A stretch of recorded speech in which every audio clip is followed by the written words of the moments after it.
Tons of problems. Young Bull Bill. What up, everybody? Sorry about that again. Sorry again. Sorry again. Crazy. Zerp. Big Cookie T, you're right. Reda. Dude, I mean, I don't know what's going on, dude. Dude, we'll get. You know what? This is all a blessing because it's allowing us. We're going to find our sweet spot and be able to hit that hour mark, but it's allowing us to provide additional information. Yeah. No, but I was saying like about skateboarding, and I got like I worked at the barracks for a long time. I shot for every magazine. I've done. I was able to do some cool stuff with some cool people, and and then like I had a real dry spell where nobody was like calling me, and it was Zared Bassett called me, and he was like, "You want to come on an Alzheimer's trip?" And I was like, "Hell yeah!" So they took me on 2 trips, and we had a bunch of plans for this year, but we got COVID. That's the dry spell thing, man. That's one thing where I've learned over the years, that it's really important. I think it's really important for like kids post skating. It's just understanding that as tough as those time periods are, they happen. They're gonna happen, especially especially if you're part of something super cool. You're gonna have these patches where you're gonna have to take some time off. And it happens. It's like everything, right? Like even Rome, even like like Rome wasn't built in a day. Rome was the greatest empire in the world, and that went away. Yep, like, exactly. You can't. It's like, but that's the thing. It's ebbs and flows, and you gotta. And there are dudes that are able to like really ride it, and I'm in awe of them, and they're amazing. Like especially like Mike Burnett over at Thrasher. Atiba Jefferson, of course. Aaron Meza. I mean, I could go on and on and on, but there's been a lot of people that are able to like kind of stay in there. But I mean, I love skateboarding, but that's the thing. It's like you make plans, but life has other plans for you. Like exactly. Yep. When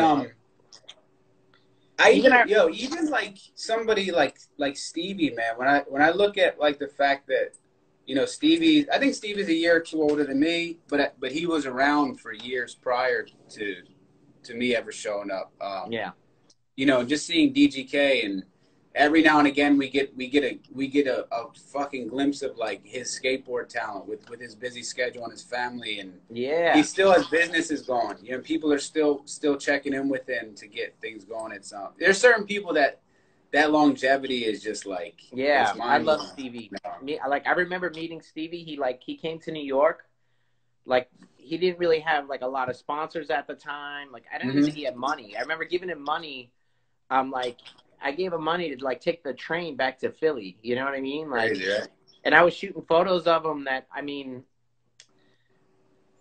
when I was like shooting photos of him that like when nobody wanted to shoot a photo of him, and now he's Stevie, dude. He's like, I saw that Switch Crook photo that you posted the other day, and think about that was super Stevie. Like he's had, you gotta. I think with anything, with longevity and everything, man, you gotta redefine things. You gotta redefine yourself. You're gonna, and not you don't, and that doesn't mean you have to throw away what your core principles, but it's just people, brands go through these things, and our spiels or our shtick gets tired, and it's just figuring out ways to reinvent it. So and you gotta just stay in there. But it's good though. So you're doing JSP again. Yep.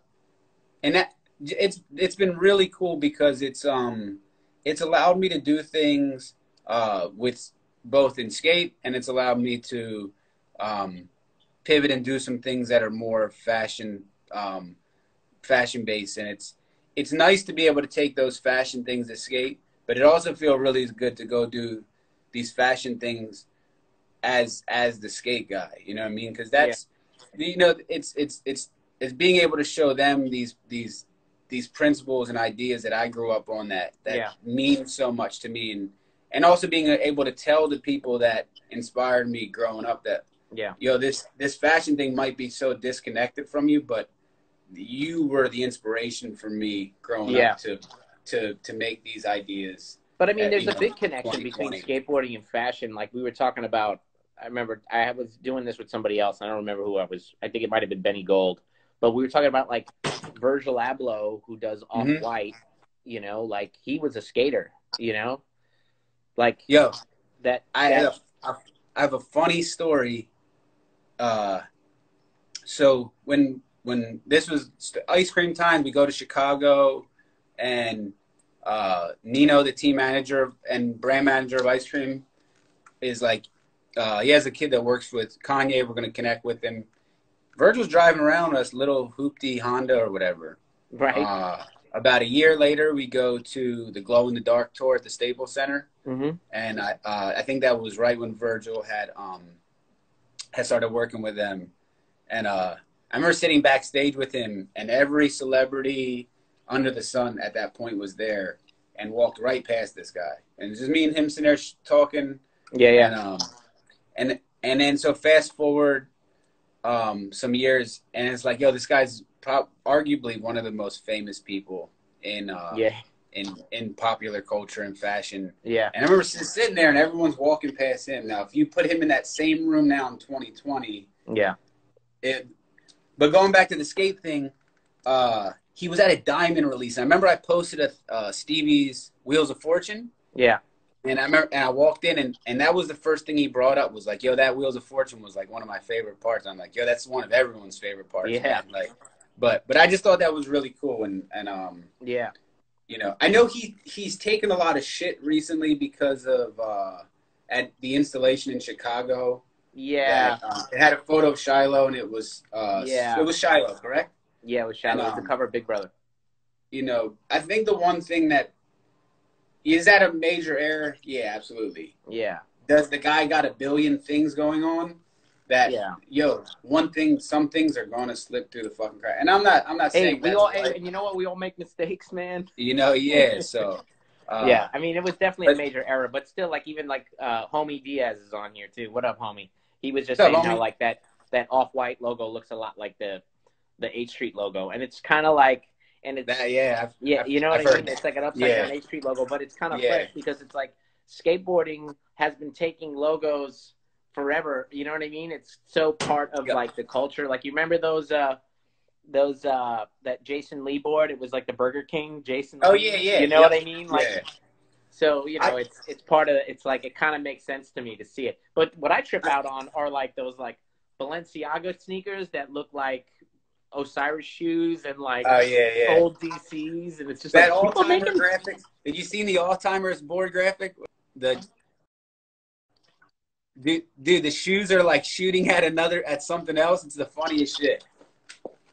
Yeah. Those dudes are great, man.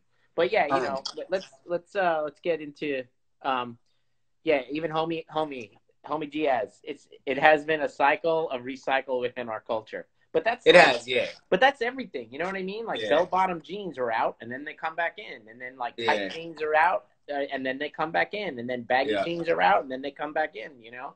Yeah. No, it's true. Yeah. No, I get it. But I mean, look, like before there was this massive connectivity between hip hop and skate, there was a lot of skate shit that was inspired by, you know. Yeah. We don't see like old Nike designers sitting around like, yo, these fucking DCs from the early 2000s were clear. You know what I mean? Like, we can all, it can all, dude, there can be fucking generations of finger pointing. Look, Josh Kalis just said tight jeans never in. I don't know, man. Angie Reynolds had a couple of clips and some tight jeans that were pretty sick. Yeah. You know? Yeah. I always liked Andrew had that like hood, like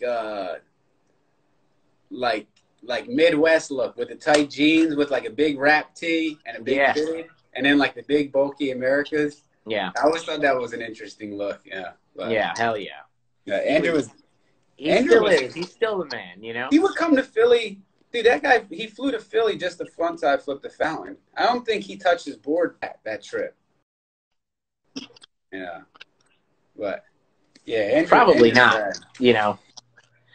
Um, so speaking of Philly again, let's get back to Philly. Like, where's your favorite? Because every time I went to Philly, I always wanted to go and get cheesesteaks. Mm-hmm.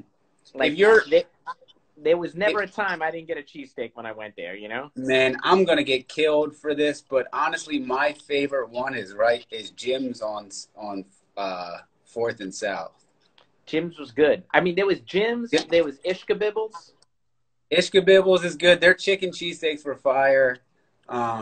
There's some spots out in like East Fall. If you go into any like neighborhood, you know, there's neighborhood spots that are far better than I mean, spots, I used to always do the 9th and Passyunk. I'm like, yo, I'm a tourist, yo. I know, yeah, like, and there was Pat's and Geno's. You know what I mean? Like, yeah.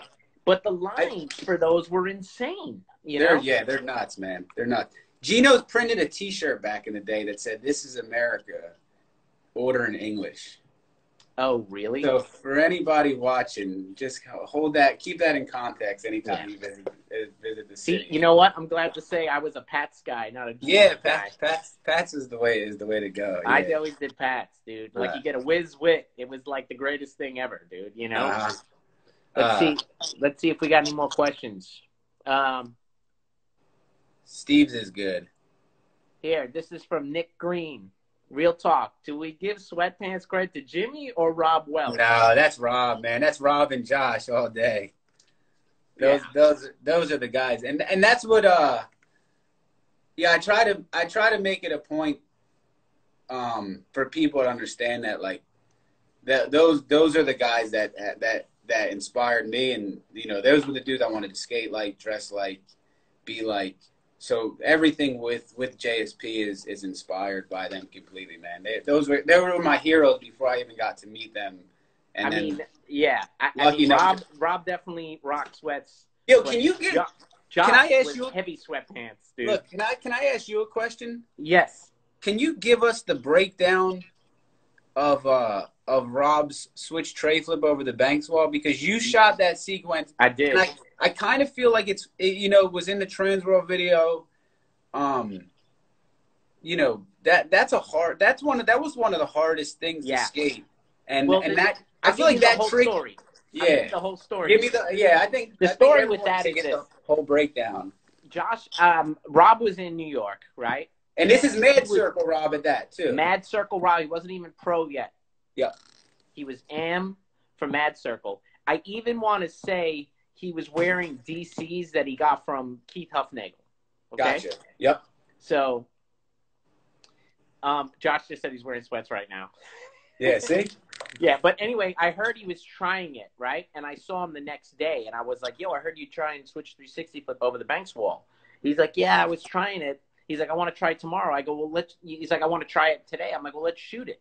And it was like, I seen him that day that he tried it. I go, I heard you were trying it. And he was like, yeah, I want to try it tomorrow. I'm like, well, let's shoot it. He's like, perfect. Let's do it.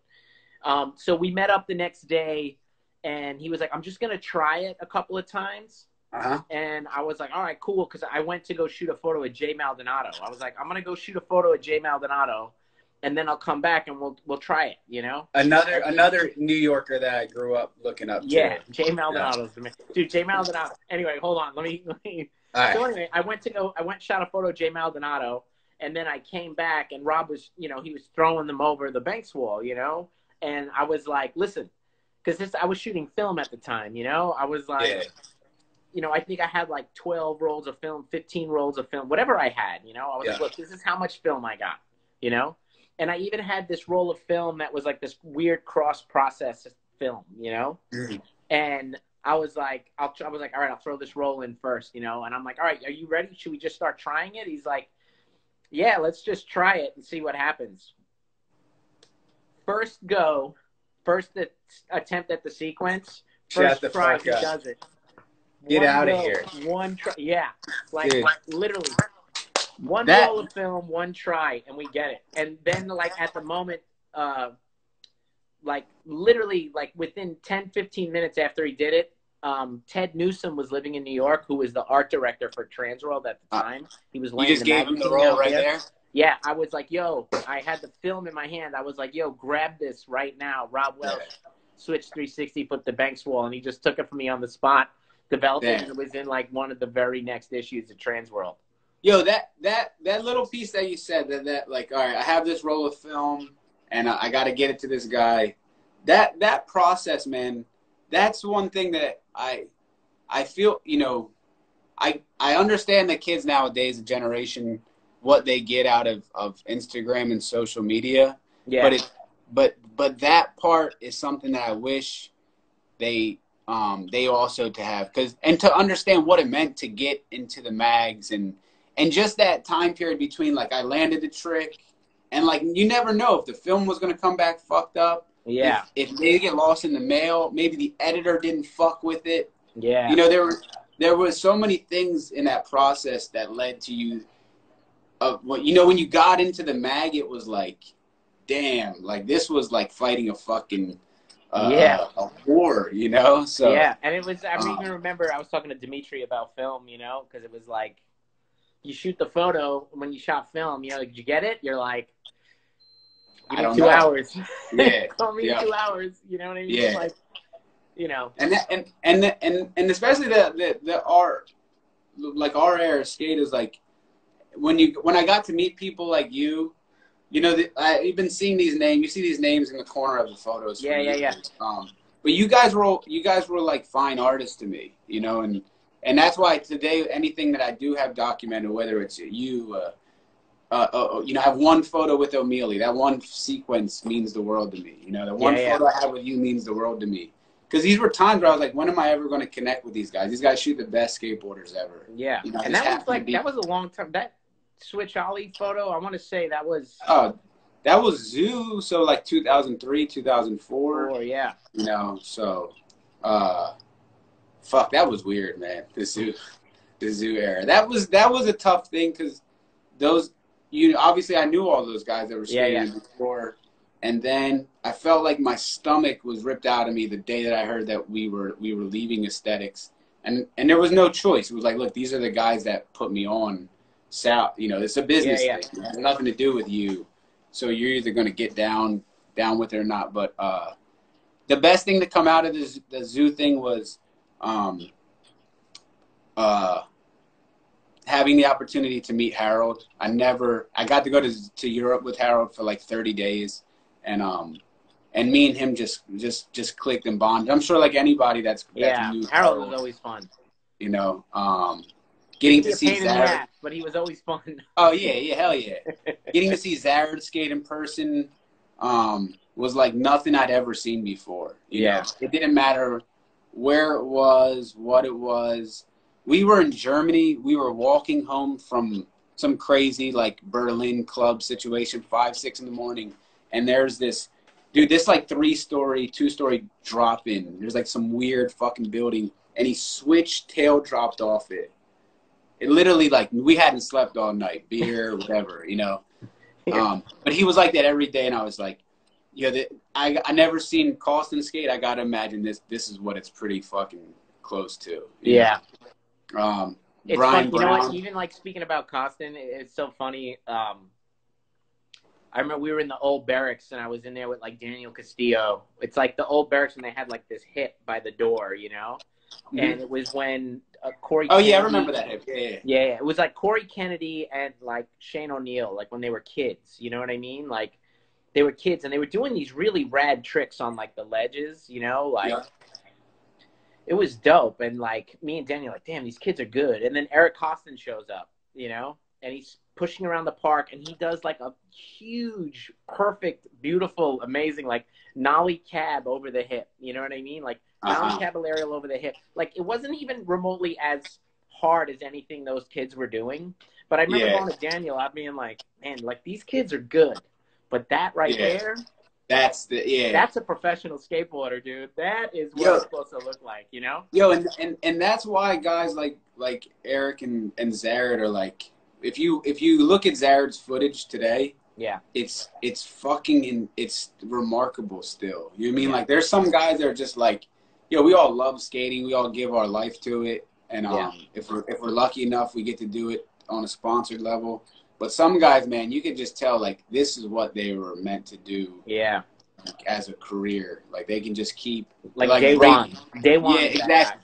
Yeah, like it doesn't matter their age; they still skate like at the same level, you know. So yeah. The other photo I wanted to ask you about was that Gio Moyo nollie heel flip, because there was something. Yeah, there was something about that photo, man. I'm sure you've shot a million photos there, but Moya's like his gear. He was another one, dude. He was wearing DC shoes that I know for a fact he got from Key Tough Nagel.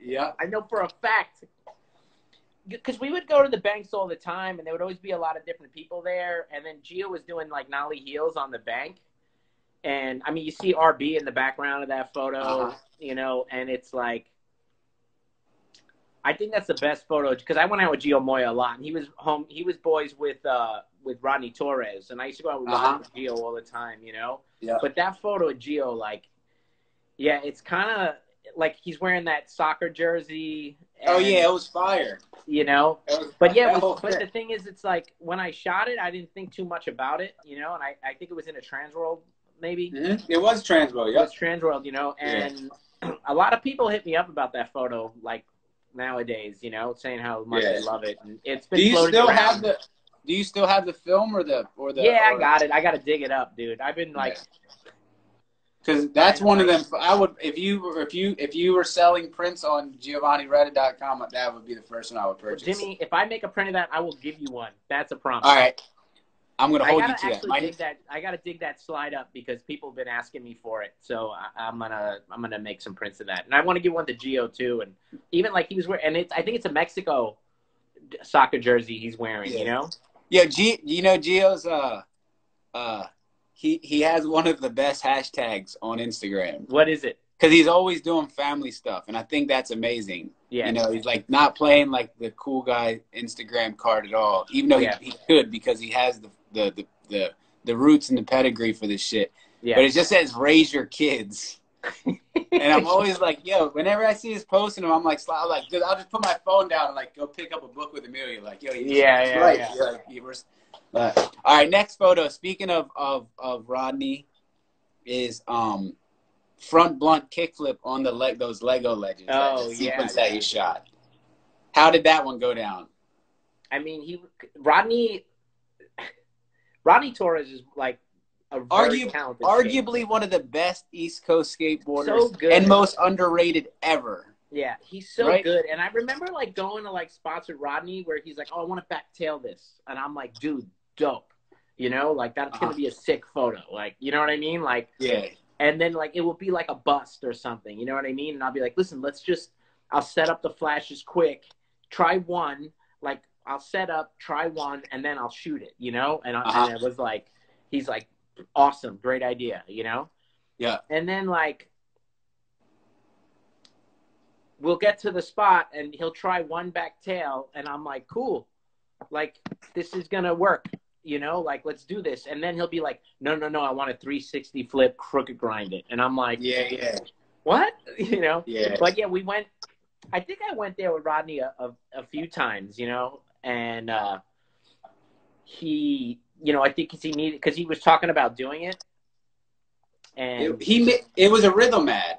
It was a rhythm ad, and they even made a T-shirt out of it, a rhythm T-shirt. I still have the T-shirt at my mother's house. Put it that way. Get out of here. You know, yeah. And he did it fairly quick, because he was, you know, it's one of those tricks where I'm like, okay, look, I have this much film. Like, we're gonna get it or we're not. You know what I mean? Like, we'll see what happens. And he was getting in. Like, he would front blunt every time, and he would miss the kickflip, or it would just, you know, and it just like one of those things that just like came together. You know? Yeah, Rodney's got, yo, man, if you look through his career, I hate to use this Pyramid phrase, ledges. but like, wait, Josh is correcting you. Pyramid ledges. Pyramid ledges. Right, yeah. What I say, Lego. I always Lego ledges. Lego ledges. Pyramid ledges. I feel like Rodney won a lot of spots. I mean, Rodney, he was really, really good, dude. Dude, he 360 flipped into the courthouse, was really sick. Yo, that was crazy. Didn't he kickflip crooks the far rockaway rail? Or did he kickflip crooks a pyramid ledge? One of the two. I think he kickflip crook the far rockaway rail. I shot kickflip nose slide that thing. Because that's like right kind of close to where I grew up. Get out of here. Yeah. What else, dude? Rodney's done a lot of shit, man. He made me be, before. Dude, remember Rhythm had a fucking moment back in the day, like. When that industry was working for Rhythm, like that, dude, when that industry section came out, and with the what fucking song? The song was so good, but they all like, dude, Joey Pepper was on, Mike Wright, that switch frontside flip he did into the Supreme Court drop, yeah, Rodney, and even before that, like Joey Bass, Ryan Bartzma, Felix. I mean, it was Felix, Jeff Taylor, yeah. Danny Montoya, like dude, Jeff Taylor has a switch backside flip in Genesis. That's, to me, one of my favorite switch backside flips. But yeah, Rhythm was the shit, man. Yeah. All right, you sped your mom. All right, this is the other thing I had to ask you. So I remember as a kid getting a trans road, and there was a photo of you doing a wall ride. I think a trail grab. Ted Newsom shot that. And the sequence, or in the caption was, I think, about your father. Maybe. I think it did. But I always remember that was such a cool photo. Yeah, because we used to, cause my parents, I used to, we do big Sunday dinners, and I used to bring people to my parents' house for dinner. And so I brought Ted Newsom to my parents' house, and I think he came a few times, So, but I brought a lot of people there. Like, damn. I brought in Queens? In Brooklyn. In Brooklyn, okay, bet. Yeah. In Brooklyn. But yeah, it was like, and we would have like these big dinners, and my dad would get everybody completely wasted. That's it. I mean, I remember RBU Molly being there, and like, it was literally like 4 different drinks in front of him. He had like gin, he had a beer, he had a wine, he had like. Oh, that's amazing. Yeah. I thought Scott Johnston came, like Chris Markovich. Get out of here. Yo, I was Phillips. I brought. You want to hear a random Chris Markovich story? Yes. It is my lady had a show in Dubai in late October of 2019. Yeah. So her manager couldn't go. She's like, "You want to go, Jimmy?" So I'm like, "Cool, yeah, let's go to Dubai." Well, there's like this really nice arts district in Dubai, and there's this thing called the Block, which has this amazing skate park. So the weather was perfect. I'm like, yo, Devin wasn't actually feeling too good. So I was like, yo, you rest. I'm going to go skate for a little bit. And I go skate. We go back to the hotel. And I'm like, Devin, you got to see this fucking setup. There's these stores. It's right on the water. There's this crazy skate park. And she's like, cool, let's go check it out. So we go back. And there was nobody skating there. So I'm like, damn. I'm like, this thing just sits here and no one really skates this fucking thing. And but we go back and she's like, oh, there's a kid skating there. And I look and I'm like, I know who the fuck that is. I can't quite put a finger on. And I'm like, Devin, we got to go closer. And then we cruise up closer and he all tatted up and everything. And I was like, Chris Markovich? I'm like, what the fuck are you doing here? And he's kind of looking at me like, what are you doing here? What are you doing here? Yeah. And he's like, he was with a board company and he was like, dude, there's so many incredible skate spots here, like parks too. There's one park that's built like under the freeway there. So there's a bowl side and you go under this bridge that is literally under the highway. And then on the other side is the street course. And right. He was like, dude, there's mad street stuff here. He's like, I'm surprised like the international scene hasn't started to blitz it yet. But I was like, Chris Mark, and I told him, I said, dude, that line that you did in the subway in the first division wheels industry section with the Rick flip at the end, and then I was like that massive Japan that he did at FDR. Yeah, I was like, those are my shit as a kid. He's looking at me like, how the fuck do you remember this stuff, man? But that's the beauty of skateboarding, right? I remember like going to Paris.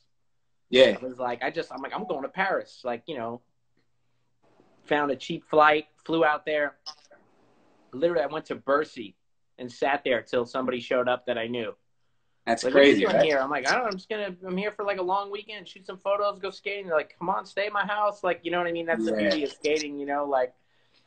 You got a couch to stay on probably any city around the world, like. Yeah. I owe people a lot of couch time too. So, yeah. you know? So. All right, other photo I wanted to ask you about. Go ahead. Todd Jordan. Yes. Switchback tail across the water.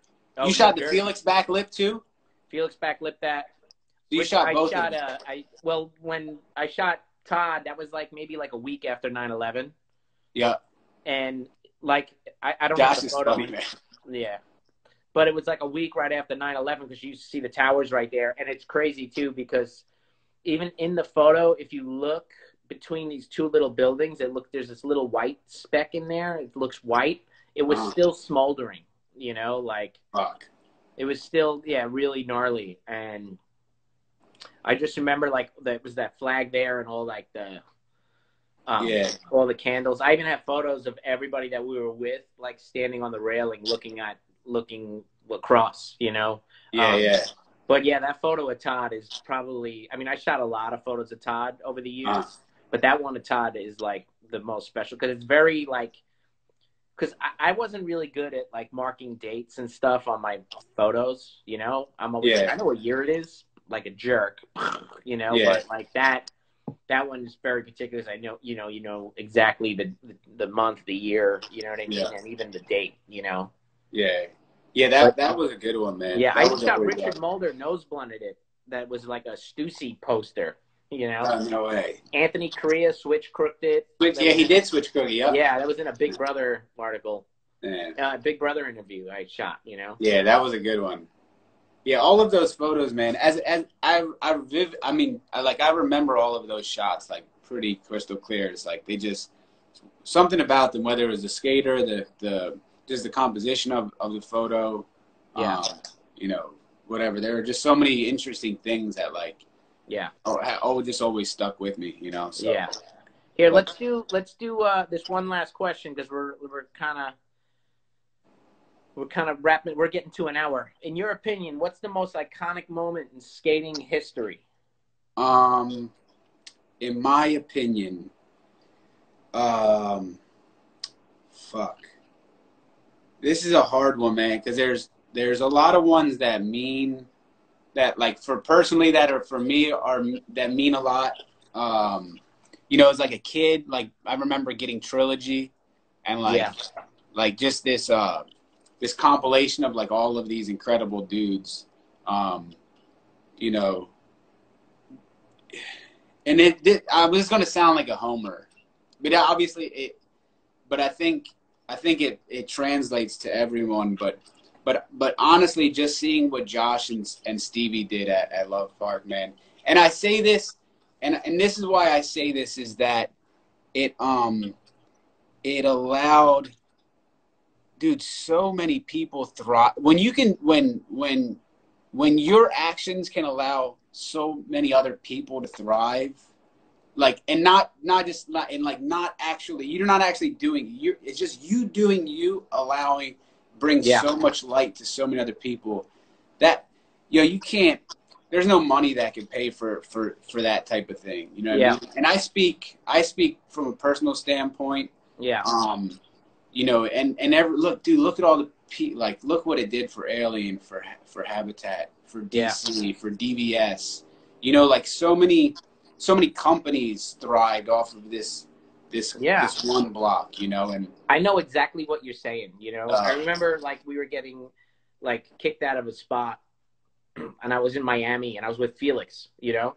And these detectives kind of rocked up on us and they were kind of being dicks at first, and then Felix actually had like this really great analogy, you know. He was like, look, he's like, this ledge right here, it still holds up the tree, right? You can still sit on it, you know, like it still does its job, but like now I'm a sponsored skater, and he had a shoe on Converse at the time, you know, like, and he was like, I'm a sponsored skater, like, look, this is my shoe. You know what I mean? Like, here's my name on it. He goes, I can do a trick on here. So I get a check for doing the trick on here. He shoots the photo. He can get a check for shooting the photo. He's filming it. He gets a check for shooting the photo. We all came out to Miami. We're spending money out here. Like, that's everybody off one thing. everybody is like, there's such a bigger picture, and I think you hit the nail on the head with that, you know? Yeah, and I would go to when they started to really put the hammer down on the legislation to change Love Park. I would sit there and listen to these lawmakers and stuff and these legislative people, and they'd be like, you know, we find it difficult to, you know, to think like if this corner of the city isn't available to skateboard at, that lives aren't going to be changed because of it. But like you said, from the amount of tax dollars it brought, like, dude, the amount of money these guys were making, not like one or two, like a lot of them, whether it was Wenning, Carey, fucking Pluhowski, O'Connor, Papalardo. Like these guys were making real fucking bread. Josh bought houses out there. Paying tax, buying real estate, opening businesses, supporting businesses in the neighborhood. Green Village probably made, I can imagine the amount of money they made just off of the skateboarders. The Wawa down the street, you know? Yeah. These things all support one another. So, and then just allowing so many other skaters to have the opportunity to have a light and to give them a shot to get into this thing that was always based in California. Josh just said the city sued him 10 years later. Ah, fuck, man. My bad, yo. Sorry, Josh. But, yo, thanks for doing all that stuff. It was amazing. Yeah. Ready skating Love Park was amazing, you know? Everything, man, you know. God, Papalardo. Pop's another one, man, that, like, Carey, Pops, Brandstetter, Josh, like, all of those guys did so much shit for me back in the day, man. Pops would take me on every night session. Like, that guy would go on private night sessions. It's him and Bill. And he, after Love Park hours, he would hit me. I was making like $200 a month from aesthetics, you know, whether it was like, yo, Jimmy, you need $5 for like a slice of pizza and a soda. Like, let's go skate a spot, you know. Everyone, what did he switch ollie the switch ollie the fountain? Yeah, he almost switch flipped it. Yeah. Pops was on a mission back then, man. He was in another place, and I tried to do him about the switch flip. And he said, like, I'm like, dude, you almost did it. He was like, dude, I did it as perfect as I could. He was like, I flipped it, I caught it, I had it, and when I hit the ground, like, I fucking exploded. You just exploded. Like, he was like, I'm not going to do it. I couldn't. He was like, the one that he exploded on, he was like, it wasn't going to be any more perfect than that. And if that one didn't work, it wasn't going to work. I'll send you a clip. Bill had sent me all this footage of me trying to switch 180 the fountain, and same shit. I probably landed on 5 to 10 of them perfectly, and just the impact, my body would just fucking explode, man. But Pops' switch flip was crazy. Pops was on another level back then, man. Those 7 a.m. sessions, I would try to do that him and Wenning shit, and I'd be like, I can't even get going till like noon, you know? I'm like, what am I doing here? I'm just like, wait till everyone shows up later on, man. Yeah, Josh just said Wenning switch heel exploded. Yo, Wenning, he did it. Do you remember there was this brief period where Ventures, all of their axles were slipping? Yeah. Like, he landed and his wheel totally just went coop. Like, he had the switch heel perfect, though, man. Yeah, certain things I remember being, again, Bercy in Paris with Mike Mo. That's the big multi-level one? Yeah, the big multi-level, like almost like a love fountain looking. Yeah, yeah. He was switch flipping it, and again, like it was perfect, and he just like, he's like, it's not going to get any, you know. Yeah. There's the limit. That's it, But hey, skateboarding is golden. Skateboarding is golden. DM the Huff Instagram, your sizes and address, and we're going to send you a box because we liked your question. That was a good one. Yeah. Where's Huff at right now? He's here in L.A. Yes. Don't you guys live near each other? Like Pasadena? We're close by. I think he's pretty close. Yeah. I took my kid to the park one day, and he was having his kids. I think it was his first birthday party. I was there. I remember. Yeah, you were there. And they had the Huff slips on the beers that looked like Coca-Colas. I thought that was pretty geniuses. But shit, man. Well, thank you so much, Reda. This was really cool. I was honestly really intimidated going into this, and I was like trying to find the confidence because you're Reda, man. You know, like. Yeah, but Jimmy, we go back, baby. I could just sit here and talk to you for another 2 hours. I keep thinking of like skateboarding. Who doesn't like talking skateboarding? You know what I mean? Nah, we still need another chomp on this. Yeah, dude, there was. How special was that video? I mean, that was definitely special. That was a fun time. That was crazy, man. To mix all the skaters with the guys that actually make the videos, and that was fun. I love how they did like the fake. Dude, the fucking Pac-Man looking like a T-Bone kickflip, the Hollywood 12, like. Dude, that shit was good, Gabe man. Wofford, he almost ollied Wallenberg. Oh, get out of here! Yeah, that was in Chomp on This. Like he ollied it, he like fell, he rolled over and stood right back up, and he was like he definitely like. My first photo ever with a real skate photographer was with Gabe Morford. He was in town for. He was on a stereo trip with Dustin Dolan. I think Pete was on stereo at the time. J.R. Neves. And J.R. was like a childhood friend of mine. J.R. passed, right? J.R. Neves passed, like 08, 09. I just talked to his mom the other day because I'm working on something that I think is super cool, super important, and I'm trying to tie his legacy into it because that's cool. He was a good skater, that kid. But Gabe was the first person I ever shot a photo with, and when I look back on it, I'm like, it was Gabe Morford. Like how lucky could you have been, man? Like one of the best dudes ever. So look, there's a couple of dudes that if you get to shoot a photo with them, you're stoked. Like Gabe is one of them. To me, it's like Gabe, Mike Burnett, Mike Blayback, Atiba, and then of course like Grant Britton. You know, Michael Mealy is another awesome one. Brian Gaberman is another awesome one. Brian Gaberman, It's funny, too, the guys that, like, I grew up looking up to their skating, like, you know, Mike Manzori and Gaberman are prime examples. Like, I always really like those guys as skaters. And then seeing them go to do more of the media stuff. Like John Miner, too. John Miner, that's like that's not an easy transition to make, you know, but if, you know, some guys have. They're special. They're like Joe Brook is dope too. Big Cookie T. Joe Brook is amazing. Arto is an awesome photographer too. Like I mean, there's so many. There's so many. There's a lot of newer kids that have been shooting that are really really good. You know. Yeah. There's that kid Mike. I keep forgetting his last name, but he lives in New York. He's from Florida. He works for DC. He's Big Hat Energy. Mike he came up to me at Buscemi's DC thing, and he's like, Jimmy, I've been running this thing called Big Hat Energy. I think you would endorse it. And I'm like, yes, I would absolutely. But he's a great photographer. He's good, dude. He shot Kanelis's cover, the back nose blunt, right? Did he? At Muni on the cover. Oh, I think so. Mike shot that, yeah. I mean, Josh doing a back nose blunt on a curb could be the cover. I know. Yeah. But look, let me let you go. Jimmy, thanks for the time. No, thank you, Reda. I appreciate it. Thank you, everybody, for jumping on here. Sorry about the technical difficulties, y'all.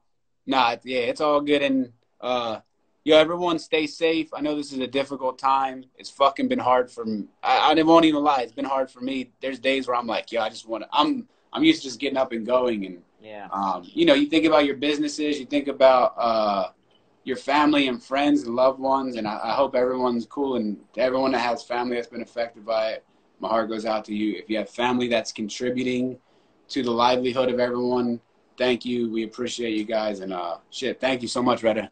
You're the best, Jimmy. Love you, bud. You got it, bud. Love you too.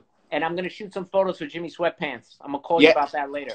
I promise you we will. I promise. All right, cool. All right, later, everybody. Peace. Peace.